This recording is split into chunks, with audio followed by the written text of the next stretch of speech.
So আমরা আমাদের কার্ডে দেখেছিলাম আমরা একটা ইমেজ নিয়ে তার ঠিক নিচে অথবা এই ইমেজের ঠিক উপরে আমরা আমাদের কন্টেন্ট দেখাতে পারি। কিন্তু কার্ডে আরেকটা মজার ব্যাপার হচ্ছে আমরা আমাদের এই যে ইমেজ, এই ইমেজের উপরেই চাইলে আমরা এই টেক্সটগুলো দেখাতে পারি। সো চলুন এটা কিভাবে করব আমরা একটু দেখি। আমার এই যে ইমেজ কার্ড রয়েছে, এই ইমেজ কার্ডের এই যে রো, ঠিক এটার পরে আমি আরেকটা এইচআর নিলাম এবং এখানে লিখলাম হচ্ছে আমার ইমেজ ওভারলে। ওকে, আমার হচ্ছে ইমেজ ওভারলে কার্ড। সো এটা লিখে আমি এটাকে কমেন্টিং করে রাখলাম। অ্যান্ড দেন আমি একটা কার্ড নিচ্ছি। এই কার্ডের মধ্যে আমি আমার অ্যাজ ইউজুয়াল যে কার্ডটা ছিল এটাকে জাস্ট একটু কপি করি, কপি করে এখানে জাস্ট বসাই। তারপর আমি আমার যে ইমেজটা ছিল এটাকে আমি একটু টপে নিয়ে যাই এবং টপ থেকে রাখি। অ্যান্ড এটা হচ্ছে কার্ড ইমেজ টপ। ওকে, সো এখন আমি এখানে যে ইনফরমেশনগুলো আছে আপাতত আমি এটাকে যদি একটু আমার আগে ব্রাউজারে একটু রিফ্রেশ করে দেখি আউটপুটটা। সো আমার এরকম আসছে। এখন আমি শুধুমাত্র এই কার্ড বডির পরিবর্তে এখানে জাস্ট খালি একটা ক্লাস লিখবো, সেটা হচ্ছে কার্ড আমার হচ্ছে ইমেজ ওভারলে। ওকে, সো এই ক্লাসটা যখন আমি লিখবো তখন আমি আমার সেভ দিয়ে যদি একটু রিফ্রেশ করি, সো আমি দেখতে পাচ্ছি এই ফুল ইমেজটাই হচ্ছে কি একটা কার্ড এবং এই যে টেক্সটগুলো আমার এখানে চলে আসছে। ওকে, সো চাইলে এইভাবে আমরা কি করতে পারি, একটা কার্ডকে খুব সুন্দরভাবে একটা ইমেজ, ফুল ইমেজটাকে একটা কার্ড বানাতে পারি যেখানে কন্টেন্টগুলো আমার কি থাকবে, ওভারলে আকারে এই কার্ডের ঠিক উপরে থাকবে। ওকে, সো এটা ছাড়াও আমরা আরেকটা কাজ করতে পারি, সেটা হচ্ছে কি যে আমাদের কার্ডকে কলাম ওয়াইজ আমরা সাজাতে পারি। হ্যাঁ, কার্ড কলাম যদি আমি লিখি কার্ড কলামস, যেটা অ্যাকচুয়ালি মেসোনারি গ্রিড ক্রিয়েট করে। সো এখানে ফার্স্ট টাইম একটা ক্লাস নিব, এই ক্লাসের নাম দিলাম হচ্ছে কার্ড। আমার যেহেতু কলামস নিব অনেকগুলো, সো আমি কার্ড কলামস দিলাম এবং এটার মধ্যে আমি লিখবো হচ্ছে আমার যে সাব কার্ডগুলো রয়েছে এই কার্ড, এবং এই কার্ডের মধ্যে সিম্পলি একটা টেক্সট লেখার জন্য কার্ড বডি, এবং এই কার্ড বডির মধ্যে আমি কিছু টেক্সট লিখতে পারি। যেমন কার্ড, এখানে একটা জিনিস আমি একটু বলি, এই যে আমার কার্ড বডি, এই কার্ড বডির মধ্যে আমি একটা ক্লাস, আমার যেই টেক্সটগুলো এগুলোর জন্য আবার লিখতে পারি কার্ড টেক্সট, এরকম ক্লাস লিখতে পারি। অ্যান্ড এটার মধ্যে আমি লিখলাম হচ্ছে লরেম ইপসাম, অ্যান্ড দেন এটাকে আমি একটু কমিয়ে অল্প কিছু টেক্সট রাখলাম। এখন এইটার এই কার্ডের আমি একটা ব্যাকগ্রাউন্ড কালার দিব, এই কালারটা দিলাম হচ্ছে ভিজি ডেঞ্জার। ওকে, সো প্রথমটাতে আমি দিলাম হচ্ছে ভিজি ডেঞ্জার।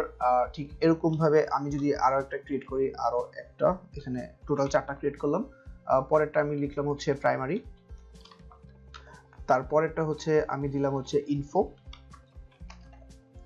ইনফো এবং লাস্টে যেটা আছে এটাকে দিলাম হচ্ছে আমি ওয়ার্নিং। এখন আমি যদি আমার এই কন্টেন্টগুলোকে এবার একটু সেভ করে আমি আমার ব্রাউজারটাকে রিফ্রেশ করি, রিফ্রেশ করলে আমি এই যে দেখতে পাচ্ছি যে আমার নিচে এই কার্ড কলামগুলো কি চলে আসছে। ওকে, সো এখন আমি আরেকটা কাজ করব, এখানে একটা এইচআর ট্যাগ দিব। সো এইচআর ট্যাগ দিয়ে এখানে আমি যদি এবার এটাকে একটু রিফ্রেশ করি, সো আমি দেখতে পাচ্ছি যে আমার কি এই কার্ড কলামস দেওয়ার কারণে আমার কার্ডগুলো কি কলাম আকারে এখানে এই যে আমার পাশাপাশি দুইটা করে এখানে চলে আসছে। ওকে, সো এখানে আমরা আরেকটা কাজ করতে পারি। সাপোজ এখানে আমার কয়টা আছে, 4টা, আমি যদি আরো 2টা নেই তাহলে আমার টোটাল হবে কয়টা, 6টা। সো এই 6টাকে যদি আমি এখন একটু রাখি, যখন আমি 6টা রাখবো তখন অটোমেটিকলি কি সে 3টা করে নিচ্ছে।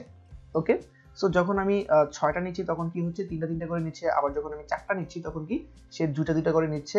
এবং আমি যদি 3টা কেটে দিই, 1 2 3, ওকে, এখন আমি দেখব এই 3টা পাশাপাশি রয়েছে, সি 3টা পাশাপাশি আছে। সো কার্ড কলামের মাধ্যমে এইভাবে চাইলে আমরা কি করতে পারি, কলাম ক্রিয়েট করতে পারি, যেটাকে অ্যাকচুয়ালি বলা হয় মেসোনারি গ্রিড। সো এরকম মেসোনারি গ্রিড আমরা চাইলে ক্রিয়েট করতে পারি। ওকে, আবার আমাদের এই কার্ড কলাম ছাড়াও আরো 2টা আমাদের কার্ডের জন্য ক্লাস রয়েছে। একটা হচ্ছে আমি লিখলাম হচ্ছে কার্ড, এটাকে কলামের জায়গায় এটার নাম দিলাম হচ্ছে ডেক। সো এই কার্ড ডেক, এন্ড হচ্ছে আরেকটা হচ্ছে কি আমি এখানে লিখলাম, আরেকটা হচ্ছে আমার কার্ড গ্রুপ। সো এখানে আমি লিখবো হচ্ছে card group, GROUP group. And then এখানে লিখবো হচ্ছে আমি ডেক। সো এই কার্ড ডেক এবং এই কার্ড গ্রুপ যখন আমি নিব, এখন আমি যদি আমার আউটপুটটা একটু দেখি অ্যান্ড রিফ্রেশ করলাম ব্রাউজারটা। সো কার্ড গ্রুপের মধ্যে কি হয়, কোনো এই মাঝখানে গ্যাপ রাখবে না। এন্ড কার্ড ডেক কি করছে, কার্ড ডেক হচ্ছে এই কার্ডগুলো দেখো একটু বেশি এখানে দুই পাশে স্পেস নিয়ে আছে।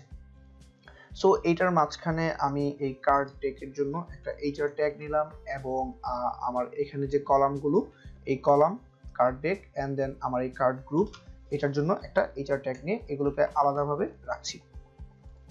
সো আমি দেখতে পাচ্ছি এই কার্ডের তুলনায় এই কার্ড ডেকগুলো কি করছে, একটু এই যে উইথ গুলো, এই প্রত্যেকটার উইথ সমান থাকছে এবং এই গ্যাপটা এটার তুলনায় একটু বেশি। ওকে, সো এখানে আবার কি কার্ড গ্রুপটা কি, প্রতিটা আইটেমের মাঝখানে কোনো গ্যাপ থাকছে না, এটা একসাথে লেগে থাকছে। সো এই দুটোর মধ্যে আরেকটা জিনিস রয়েছে, এটা হচ্ছে আমার যদি কোনো একটা কার্ডে, যেমন আমি এই কার্ড ডেকের মধ্যে প্রথমটাতে আমি এখানে আমার সাপোজ অনেক টেক্সট বেশি, ওকে, সো এখানে আমার টেক্সট অনেক বেশি রয়েছে এরকম, আমি আবার লিখলাম এরকম। ওকে, সো যখন এই কার্ড ডেক এবং কার্ড এই গ্রুপের মধ্যে কোনো একটা নির্দিষ্ট আইটেমের টেক্সট বেশি হয়, অর্থাৎ হাইট বেশি হয়, বাকিগুলো অটোমেটিকলি ওই হাইট নিয়ে নেবে। সি, এইটার হাইট বেশি হওয়ার সাথে সাথে এই আইটেমগুলো কি করছে, অটোমেটিকলি এইটার হাইট নিচ্ছে।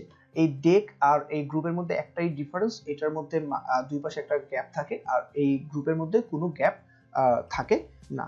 সো গাইস, এই কার্ডের এই প্রতিটা কার্ড ডেক, কার্ড কলাম, তারপরে কার্ড গ্রুপ, তারপরে কোটো card, image card, card overlay, এই সবগুলো টপিক আপনারা বাসায় ভালোভাবে একটু প্র্যাকটিস করবেন অ্যান্ড হোপ এই জিনিসটার মাধ্যমে খুব ফাস্ট আমরা চাইলে এরকম আমরা মেসোনারি গ্রিড বা গ্রিড খুব ফাস্ট ক্রিয়েট করতে পারবো। ওকে, সো ভালো থাকবেন সবাই, ইনশাআল্লাহ দেখা হচ্ছে নেক্সট লেসনে। আল্লাহ হাফেজ।